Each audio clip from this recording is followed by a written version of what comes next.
And we have gotten way off task here. We still have 4 more quarantine watches to go. Oh, we've recommended some great movies, though, so no one should feel like they don't have anything to watch. But your 4th movie, my favorite movie on your list, actually. I just now saw it for the first time, Oh, and good. it by and far won the best movie on your list, in my opinion. Of course, your list is different, and I see why you made the choices you did, but go ahead, let's hear it. Okay, another isolation movie. It's Moon, starring Sam Rockwell. Came out in 2009, somewhere around there. Um, he is working on the moon, harvesting something. If I remember right, I didn't rewatch this. He's Helium harvesting 3. helium-3. Yeah, he's harvesting that on the moon, and he's the only person there. And he's been working for who knows how long, months and months. They probably say in the movie, and it's just him. And then a pre Me Too era Kevin Spacey voice of the robot, or his HAL 9000 version. And it's awesome. You're just watching a guy living on the moon, doing his work, isolated from everything. And I don't want to really even say the nature of the ending, because I think that would even just spoil it. But I would say sitting there watching one guy for however long the movie is, an hour 45 minutes or whatever, is worth it for the way this movie concludes. This movie to me it's the equivalent to shaking a Christmas present, knowing there's something on your list inside, but the payoff definitely comes through in a big way at the end, because you think it's one item, but it turns out to be your big ticket item. And this is my weird metaphor to try and avoid giving away the ending. But Sam Rockwell, first of all, doesn't get enough work, in my opinion. I think he's fantastic. I was excited he was in this. And if you find yourself, as humans, this is another one where with technology, we've got Siri, we've got our Google Assistant. If you've got a Samsung phone, you've got Bixby. We rely on this artificial intelligence, and I think for it being in 2009, plays an important I got a little cat hair on my face. That's fantastic. Plays an important role, and if you haven't seen Moon, I highly recommend it. Somehow I made it 11 years without seeing it, but I'll be watching it again soon. I definitely think, like I said, my favorite movie on your list. It reminds me, like you said, you brought up HAL. It reminds me a lot of what I felt the first time I saw 2001: A Space Odyssey. But it's not as long. It's not as slow. I mean, there's definitely the slow elements to it, but payoff makes it all worth it. Yeah, space is a great setting. I wanted to put a lot more on the list, and if it was longer, there'd definitely be more. If you saw Ad Astra, the Brad Pitt space movie that came out last year, Gravity is isolating. A lot of movies, 2001, a lot of movies that take place in space fit really well in this quarantine category, and I thought that Moon was probably the best example. Yeah, I didn't even have the adventure sense to go to space on my list. But yeah, that's a really good point observation there. Brings us to my number 4. If it's got that cult following. I wouldn't say it's the biggest success in horror movies, but it's a really intriguing concept. And number 4 is Pontypool. If you haven't seen Pontypool, first of all, there's a little bit of narcissism in every list I make, and yes, radio stations coming up again. But this one, the whole concept, the radio station's super important because it involves – it's a zombie movie, and it involves the way it's spreading, because it's not spreading in a traditional sense. I don't want to give away what's actually going on here, but did you watch Pontypool? I could not find Pontypool, and I really want to watch it. It's one of 2 movies that I didn't watch on your list, but I was hoping there were going to be 2 that you didn't watch for my list, so I wouldn't feel bad. But Pontypool, I will watch it. Yeah, it's one that you definitely need to find. I will track it down for you, because first of all, it scratches that radio station itch. Secondly, it's got a lot of originality. I don't know how much research you've done into it, but the concept behind it kind of reinvents the zombie genre a little bit. Traditionally, it spreads in one way, but this takes a completely creative, unexpected element. I'd put it in any top 10 list of movies if someone said, "Hey, looking to get into horror, what should I watch?" It definitely makes my top 10. I think it's, like I said, it's kind of got a cult following. It's not the biggest success, but it's definitely worth checking out if you haven't. What's the background of the production of the movie? When did it come out? And I is it American? Pontypool. It's not American. It came out in 2008, and it's actually an adaptation of a book called Pontypool. No, yeah, it's Canadian. It's an adaptation of Pontypool Changes Everything, which is a book. And let's see if I can pull up the handy dandy budget, because I don't think the budget was that large, because it's really not that complex. I'm gonna pull it up as well. What we got here? Pontypool.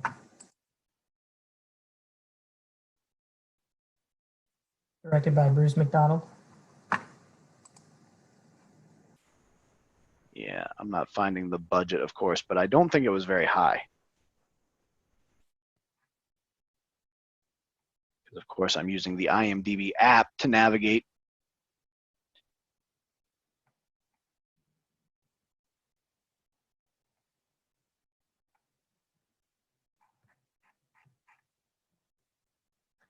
Yeah, it definitely had me intrigued from the description on IMDb, which is a radio host.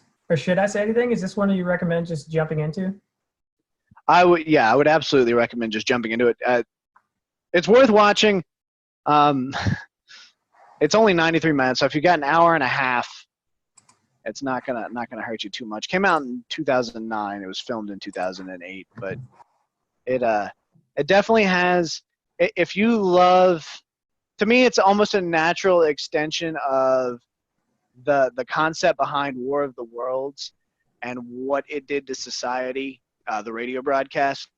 Okay. I mean, from a radio fan standpoint, definitely worth checking out. From a horror film standpoint, also worth checking out. So I'd say just jump in and get your feet wet. I'll see if I can't track down a link for you. But yeah, Pontypool, you need to see it. Your number 3.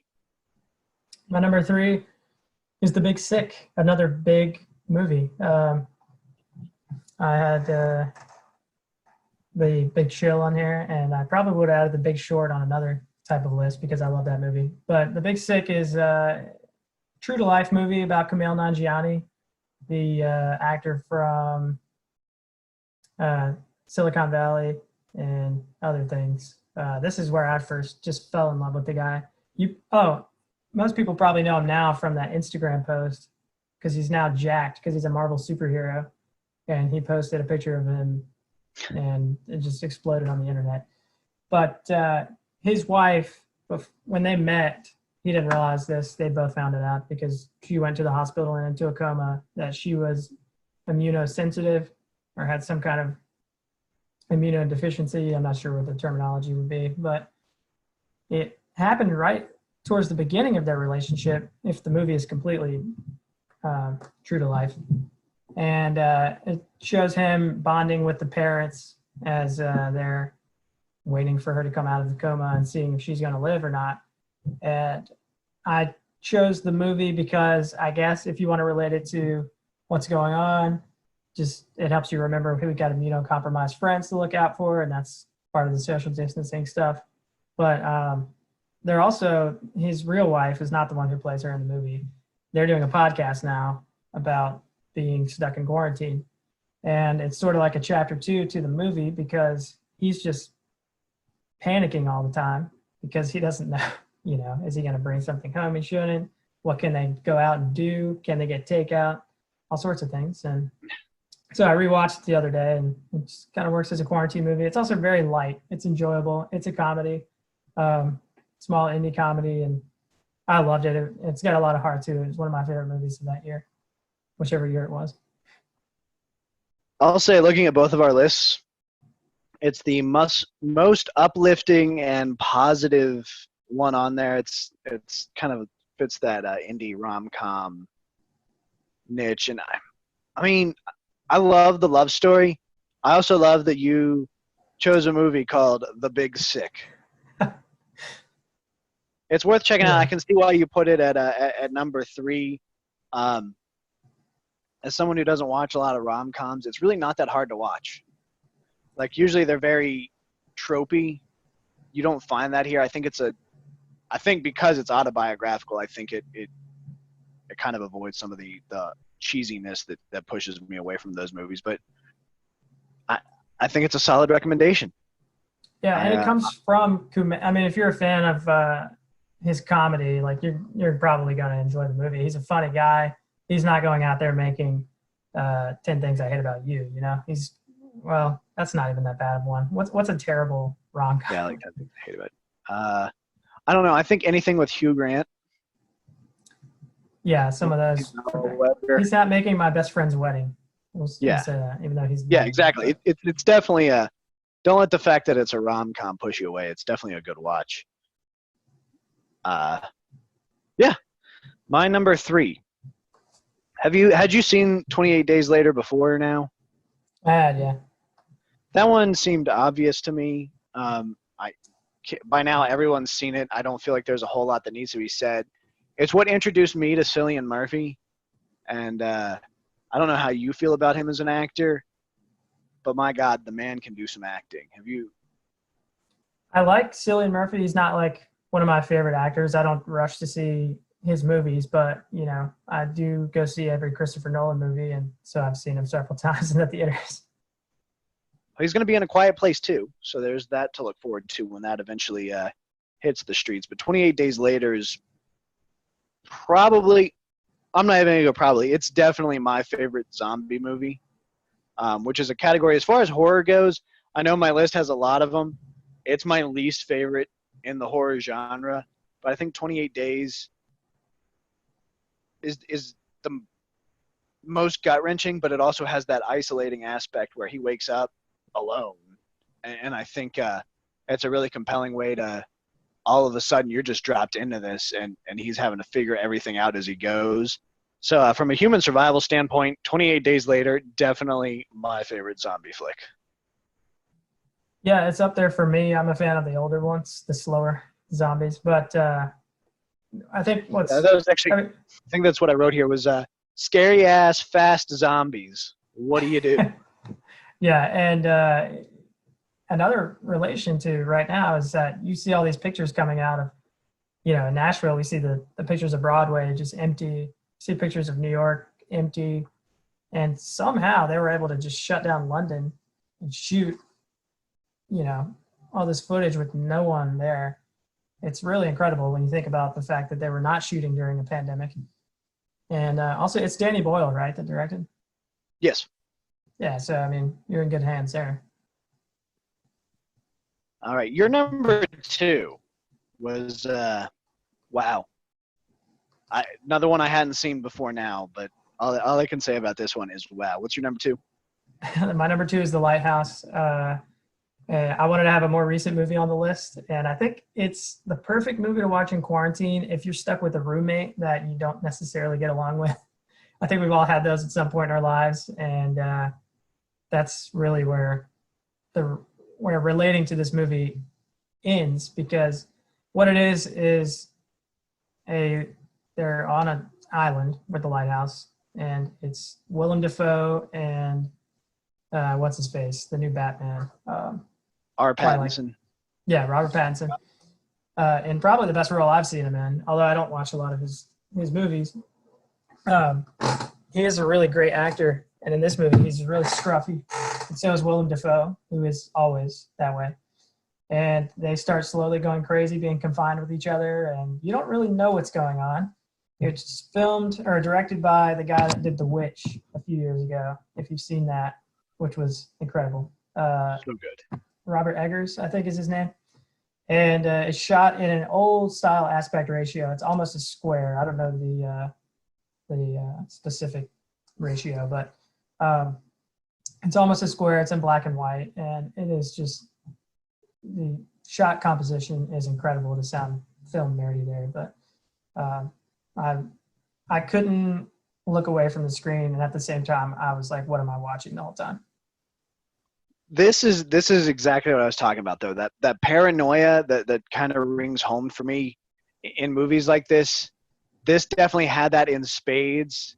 To further extend it, if Edgar Allan Poe lived now and got into movies instead of poetry, this would be him.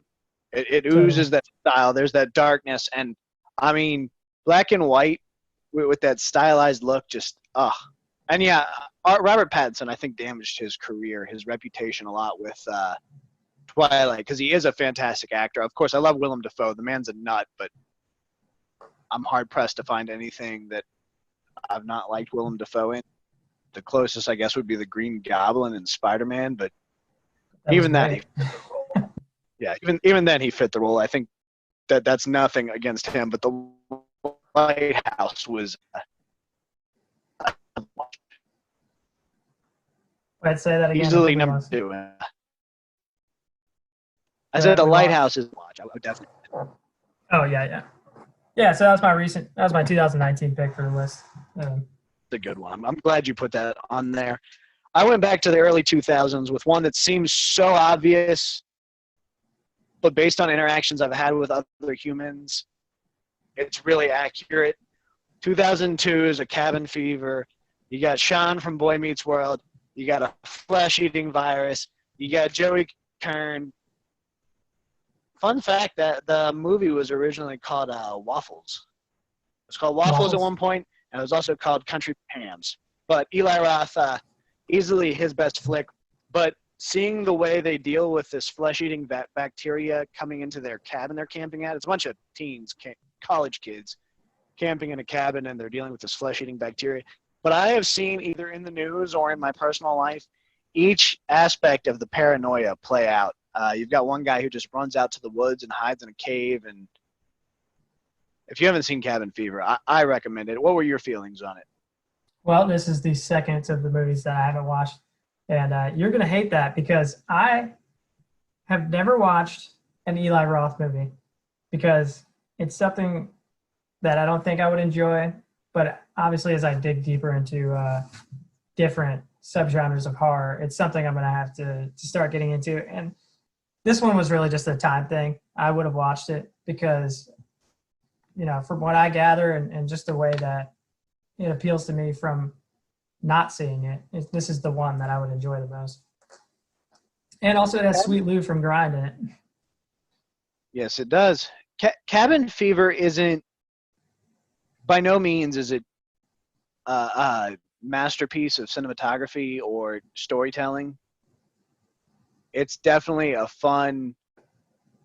It's more you're going in to almost laugh at the way these kids are handling this situation.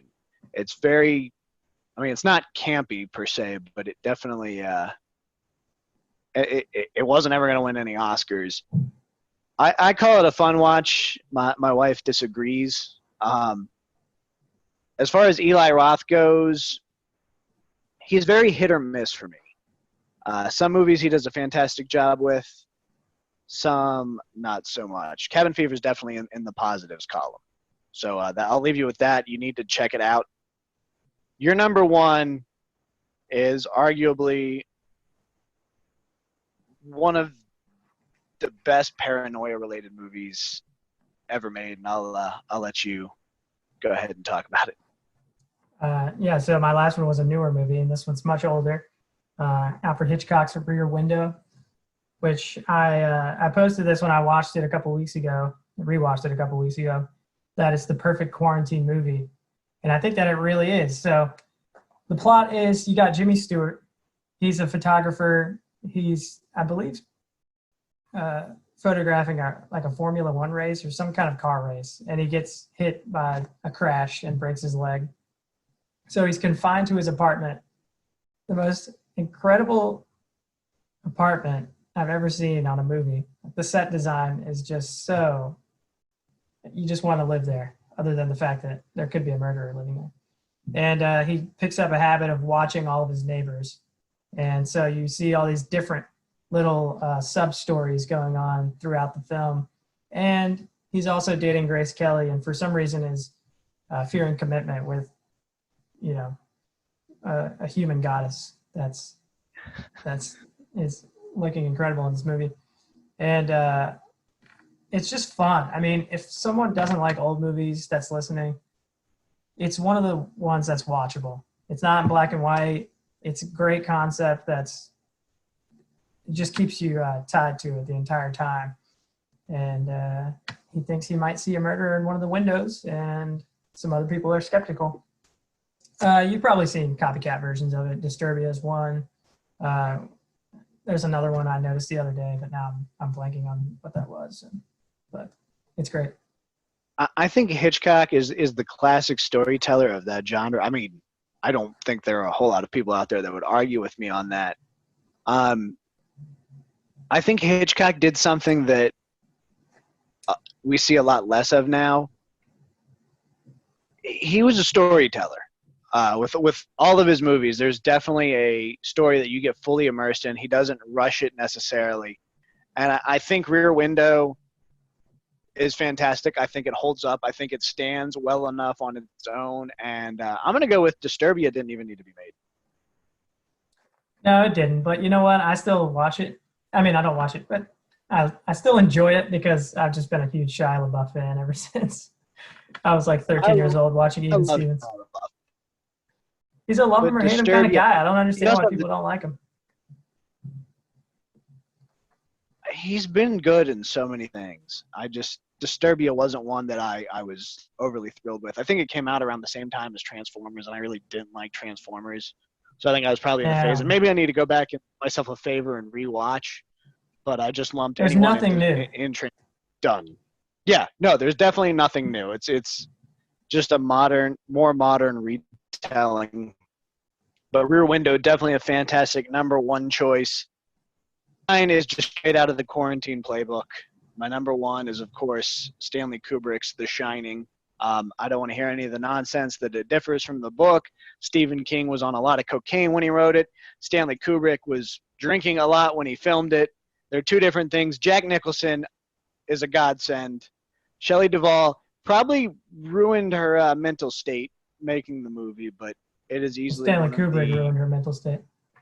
Yeah, that's a good point. You can't blame that on Shelley. That's not really fair, but one of the most fantastic movies in my opinion. It really sets a mood of how easily you can go nuts when you're isolated. But Shining is easily my number one. What are your thoughts on The Shining? Because I don't think I've ever picked your brain about that one.